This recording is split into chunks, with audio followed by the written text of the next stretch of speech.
Hello everyone. ఎవరైనా ఒక ఊరు వెళ్ళాలి అంటే ముందు నుంచే ప్లాన్ చేసుకుని పలానా రోజున వెళ్ళాలి. ఇది ఇక్కడికి వెళ్ళాలంటే మన ఊరు నుంచి డైరెక్ట్‌గా బస్సా, ట్రైన్ ఉన్నాయా అని అనుకుంటాం కదా! కానీ నా జర్నీస్ ఎలా ఉంటాయంటే ఈవినింగ్ అనుకుని రేపు మార్నింగ్ స్టార్ట్ అయ్యేటట్టు ఉంటాయండి. ఇదిగో నా తిప్పలు అక్కడికి ఎలా వెళ్ళాలి? అక్కడి నుంచి అక్కడికి బస్సెస్ ఉంటాయా? ఆటోస్‌లో వెళ్తాయా? అని నేను అనుకుంటుంటే ఈ అమ్మమ్మ మనవరాలిద్దరూ ఆటో ఎక్కి చక్కగా ముచ్చట్లు పెట్టుకొని ఆడుకుంటూ ఉన్నారు. ఇంతకీ నేను ఎక్కడికి వెళ్తున్నాను అంటే పిఠాపురం వెళ్ళాలండి.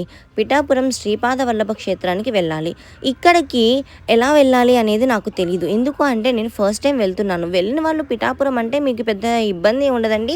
డైరెక్ట్‌గా వెళ్ళిపోతారు అని చెప్పారు. మరి ఏమో నాకైతే అంత ఐడియా లేదు. ఫస్ట్ టైం కదా! సో, నేనైతే నూజివీడు నుంచి సామర్లకోట వెళ్ళి సామర్లకోట నుంచి పిఠాపురం దగ్గర అని చెప్తే అలా అయితే సామర్లకోట వరకు నార్మల్‌గా వెళ్ళిపోయి జనరల్ టికెట్ తీసుకున్నాను. ఇంకా లోపల వెళ్ళేసి టికెట్ చూపించి టీసీని అడిగి ఏసీలో టికెట్స్ తీసుకున్నామండి. అయితే మా యోగి అయితే మార్నింగ్ లేపేసాం కదా! సో, చాలా డల్‌గా ఉంది. అండ్ ఇంకా ఎక్కడికి వెళ్తున్నాము ఏంటి అంటే పిఠాపురం వెళ్తున్నాము అని. సో, దాని వాయిస్ వినిపిస్తాను వినేయండి. పిఠాపురం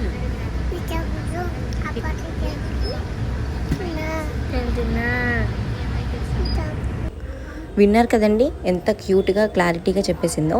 పిఠాపురంలో బాలస్వామీజీ వారిది చాతుర్మాస దీక్ష జరుగుతుందండి. జూలైలో మొదలైంది. సెప్టెంబర్ వరకు ఉంటుంది. అయితే ఇంకా మేము వెళ్ళి యోగికి స్వామీజీ వారి చేతుల మీదుగా అక్షరాభ్యాసం చేయిద్దాం అనుకుని ఇంకా బయలుదేరామండి. యాక్చువల్లీ ఏంటంటే రాయించిన తర్వాత స్కూల్‌కి పంపిద్దామని అనుకున్నాము. మైసూర్ వెళ్ళినా కూడా మైసూర్‌లో లేరు, చాతుర్మాసం అవుతుంది అని తెలిసింది. అందుకని ఇంకా చాతుర్మాసానికి అని చెప్పి వచ్చాము. ఇదిగోండి సామర్లకోట అయితే 9:00 దిగామండి. అక్కడ నుంచి ఒక హాఫ్ అన్ అవర్ వెయిట్ చేసిన తర్వాత పిఠాపురం బస్ వచ్చింది. అక్కడ నుంచి ఇంకో హాఫ్ అన్ అవర్ అండి. ఓవరాల్ 10:15 కల్లా మేము పిఠాపురం క్షేత్రానికి వెళ్ళిపోయాము. అయితే ఇక్కడ ఏంటంటే పిఠాపురం నుంచి జనాలు ఉంటే ఆటోకి మనకి కొంచెం మనీ అనేది తగ్గుతుందండి. లేదు అంటే ఆటోకి 100 రూపీస్ తీసుకుంటారు. ఒక్కళ్ళున్నా 6గురున్నా అదేనంట.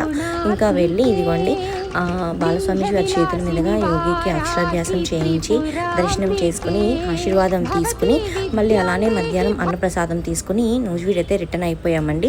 మేము వచ్చేటప్పుడు బస్ ఎక్కేసాము. నైట్ అయితే 10 అయిందండి.